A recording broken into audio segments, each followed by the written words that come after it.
y'all, Miss Mayhew here, and I am going to walk you through the beginning part of Chapter 5, which is going over cell membranes and signaling. So in this video, I'm going to walk through slides 1 through 20. Some of the key concepts in Chapter 5 are listed here, but the first few slides, 1 through 20, that I'm going to cover in this video are all about this 5.1 key concept. Okay, so this is where we're going to be talking about the biological membranes and how they have a common structure and are fluid. So that's what this video is really going to cover. So when we're talking about biological membranes and we're talking about the structure of these membranes, that structure is going to determine the function of that membrane and how it works and what it does. Okay, the parts that make up or are constituents of a membrane are lipids, proteins, and carbohydrates.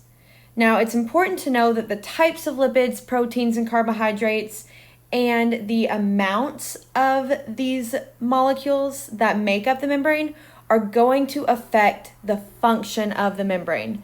Okay, it's super important to remember that the structure of it and what it's made up of is going to affect the function. Now, when we're talking about just the overall general design of membrane, we use this term fluid mosaic model.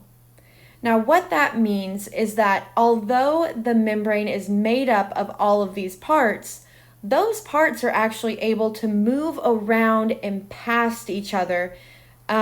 It's not just like a solid stuck in one place model. These pieces can move around each other.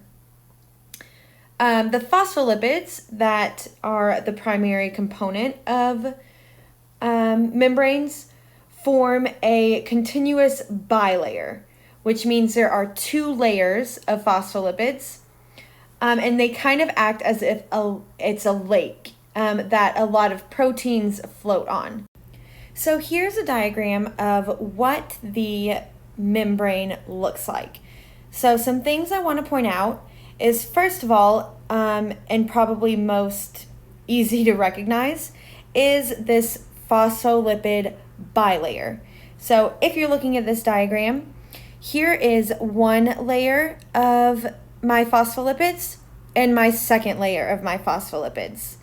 Now, the reason this is important and the reason I want to point it out is the way that these phospholipids are oriented to each other. Okay, looking at this, we can see that on the inside, this is where their hydrophobic tails are located. The hydrophilic heads on the other hand are facing the outside of this membrane. Okay, so you can see that we have the inside of the cell, or the intracellular portion, and the outside of the cell, or the extracellular portion. Okay, the two parts of the phospholipids that are facing those, because they are an aqueous solution, is going to be the hydrophilic part of the phospholipid, that head. Now, the hydrophobic parts are going to be facing away from those aqueous areas on the inside of my cell membrane. Some other things to point out from the previous slides are those proteins that are floating in and on top of the phospholipid bilayer. So you can see that some of these proteins are located on the inside, they're embedded, and some of them are surface proteins just located on the outside. Like I mentioned in the previous slide, these proteins are not fixed in one certain place. They're able to move through and around that model, so they can move back and forth, side to side. So I do want to point out that these proteins cannot flip onto the other side. They can't change sides and flip upside down. They can only move left and right. They can't move up and down. So I want to go into a little more detail on the phospholipids and those regions and where they are. So the lipids that make up our biological membranes are phospholipids, okay, and they have two important regions. Okay, the first one is the hydrophilic region. This is the part that is electrically charged. It's the head, and it is polar, and it's able to associate with water molecules. So when you're looking at a phospholipid, that is typically this part. Okay, the other region of phospholipids are the hydrophobic regions. Okay, these are the parts that are nonpolar, and these are those fatty acid tails that do not like to interact with water, again, because they're nonpolar. That is going to be this portion of the phospholipid. So in order to form this bilayer that makes up the cell membrane, the phospholipids have to be oriented this certain way because of the solutions that are on the intracellular and extracellular portion of the cell membrane, like I talked about in the last diagram. Okay, those fatty acid tails are going to associate with each other because they're both nonpolar, while the polar portions, those heads of the phospholipids, are going to be facing the outside where the aqueous environment is. Now, not all cell membranes are identical to each other. Okay, they all are made up of different lipid compositions. Okay, and there's a few different ways that those lipids can differ from each other in different membranes.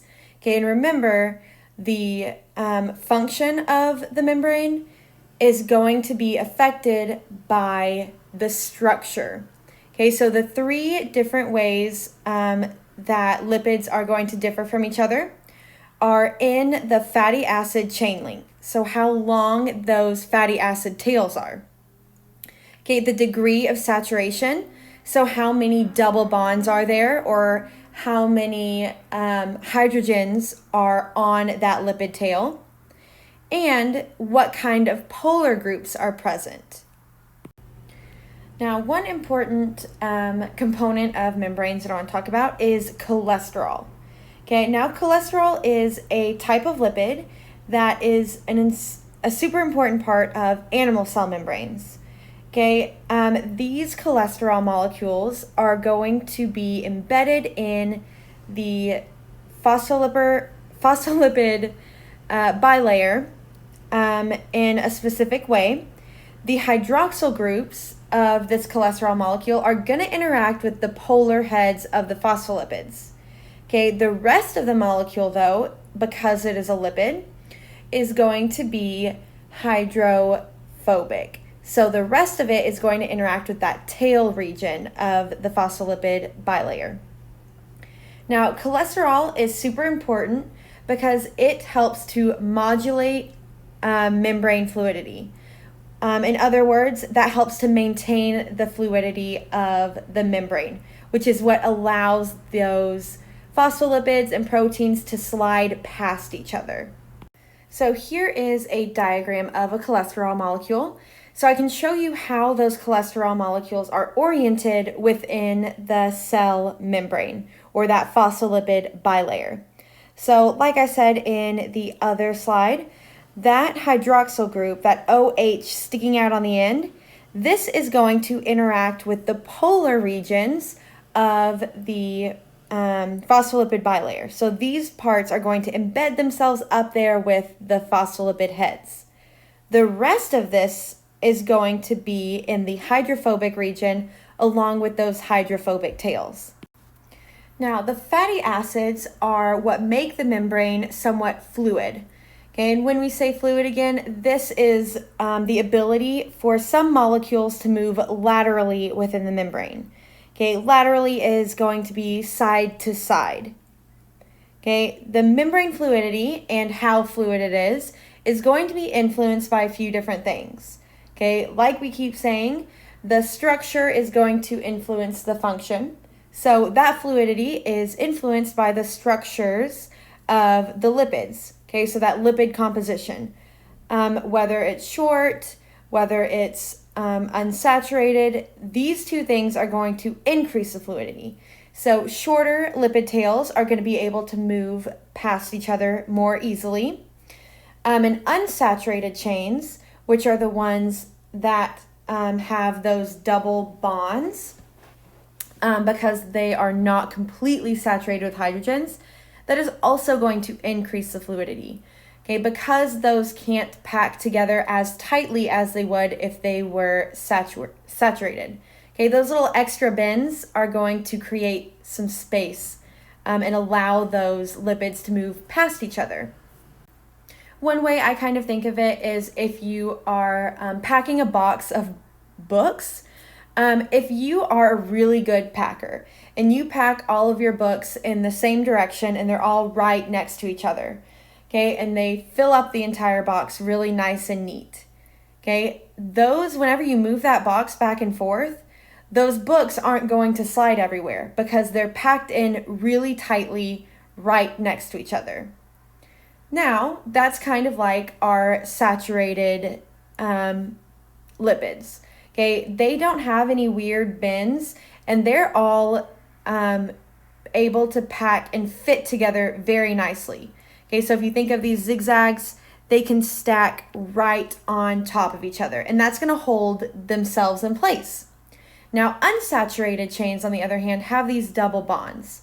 Okay, that is going to make those lipid tails, instead of being super evenly zigzaggy, those are going to have extra little bends, which are going to change the shape.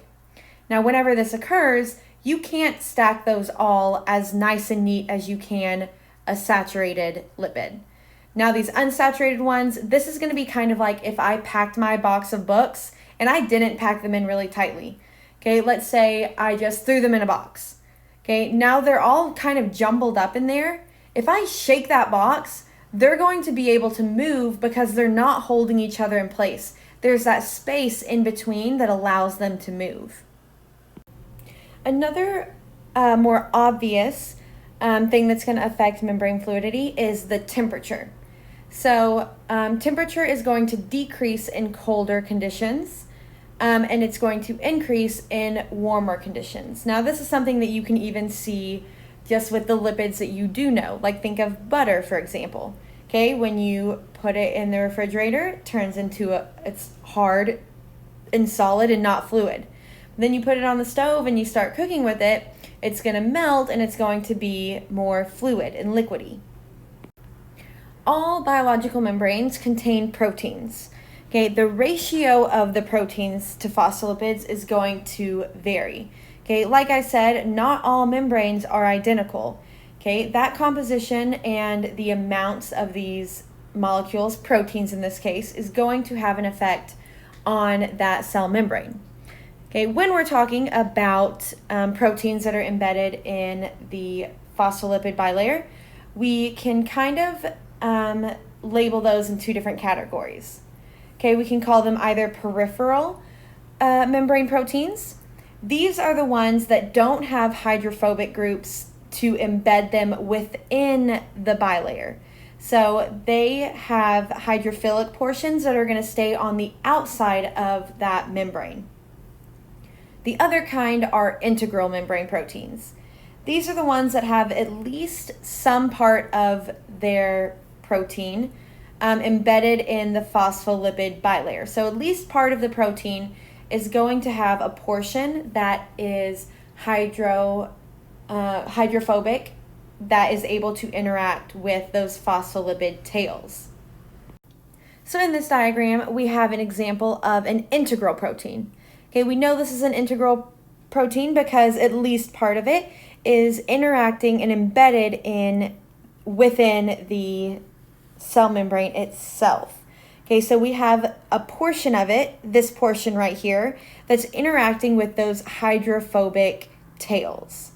Okay, now the outsides that are on the intracellular and extracellular portion, those are aqueous solutions. So those portions of the protein are going to be hydrophilic and able to interact with the polar portion of the outside. Some other terms that we can use when we're talking about these proteins that are part of the cell membrane are anchored membrane proteins. Okay, these anchored membrane proteins have hydrophobic lipid components that are connected to them and anchor them in the bilayer. Because those hydrophobic portions can embed themselves in the hydrophobic region of the bilayer, where those tails are. That's going to kind of hold that protein in place. Now, these proteins, I want to point out, are asymmetrically distributed on the inner and outer membrane surfaces. Okay, because proteins cannot flip back and forth to the inside and outside, they can only move laterally, so side to side, on whichever portion they're on already. Okay, so sometimes you might have more proteins embedded on the extracellular portion. Sometimes you might have more on the intracellular portion. Okay, but those, you don't have an equal number. It's not necessary to have an equal number on both sides of the membrane. Okay, we also talk about transmembrane proteins. Okay, transmembrane proteins are a type of integral protein that are going to extend through the bilayer. Okay, they have different domains or different portions that have different functions, sometimes on the inner and outer sides of the membrane, meaning that the portion of this protein that's sticking out on the inside of the membrane might do one certain thing, and the portion on the outside is going to do a different certain thing. Now, when we talk about the cell membrane's fluidity, some membrane proteins can move within the phospholipid, but others are restricted. Okay, there are some experiments I'll show you in some later slides that illustrate the migration or the movement of these proteins through the phospholipid bilayer or within the phospholipid bilayer. Okay, those proteins that are not able to move, that are restricted, that is by attachments. Okay, so certain proteins that are inside the cell can kind of hold the proteins that are on the surface. They can hold it in place. Okay, there's also attachments to the cytoskeleton that could hold a certain protein in one place. And the rest of the membrane is going to rotate and move around it. Now, that cell fusion experiment that we were talking about was what we went over and what scientists did to kind of look at the movement of lipids and proteins specifically throughout the membrane. So they hypothesized that the proteins that are embedded in the membrane can diffuse freely within the membrane, or that they can move freely within the membrane. So what they did in order to test that is they took two different cells. They took a mouse cell and a human cell. Now, on the surface of both of those cells were membrane proteins. Okay, the mouse membrane proteins are different than the membrane proteins that are found in human cells. So they have two different kinds of unique proteins that they're able to see where they originated from. In this case, in this little diagram, we've color-coded them differently. So the green ones on the left, those are the proteins that are found in mouse cells. The red ones on the right are the membrane proteins that can be found in human cells. So what they did is they took those two cells and they merged them together. They fused them together, which is where the name of this experiment comes from. Now, initially when they did that, it was basically half of it was mouse proteins and the other half was human proteins. Okay, that's because that's the orientation of when they fused and formed this like bigger cell with the bigger membrane. You can see on the right, there are all of those red ones that are human cells or human proteins. And on the left are all the green mouse proteins. Now, over time, those proteins were able to move past each other in that fluid mosaic model. So you can see over time that those different membrane proteins are evenly dispersed among that cell. So they're all kind of mixed together. When they saw that, they were able to come to the conclusion that membrane proteins can diffuse rapidly in the plane of the membrane, so that those proteins can move around each other. So another component of cell membranes that is important for me to talk about are the carbohydrates that are located on the outside of the cell membrane. Okay, these carbohydrates, there's a bunch of different kinds. They play a role in communication. Okay, so three important types and the vocab words that we use to talk about these types of carbohydrates that are bonded to the outside of the membrane. The first one are glycolipids. Okay, glycolipids are carbohydrates that are covalently bonded to a lipid. A glycoprotein is one or more oligosaccharide. An oligosaccharide is a carbohydrate that has a relatively small amount of monosaccharides that make it up. So you can kind of think of it as just like a small carbohydrate. These are covalently bonded to proteins. Okay, we also have proteoglycan. Okay, proteoglycans are proteins that have more and longer carbohydrates bonded to it. Now, an important factor of the cell membranes themselves is how these cells can adhere to one another through different interactions between the cell surfaces. Okay, those carbohydrates and proteins that are sticking out of and connected to the membrane are able to attach to each other. Okay, so in this picture, in this diagram, you can see that there are two proteins. These are transmembrane proteins because they go through the cell membrane. They are interacting with each other and holding these two membranes in place. Now, the last thing I want to talk to you guys about in this video is the fact that membranes are constantly forming, transforming into other types, fusing, and breaking down. Okay, when we're talking about these membranes and their abilities to move, that's going to be what allows for all of this to happen. Okay, whether you have parts of it that are breaking off and forming vesicles or parts that are moving around. Okay, these membranes are constantly doing all of this stuff.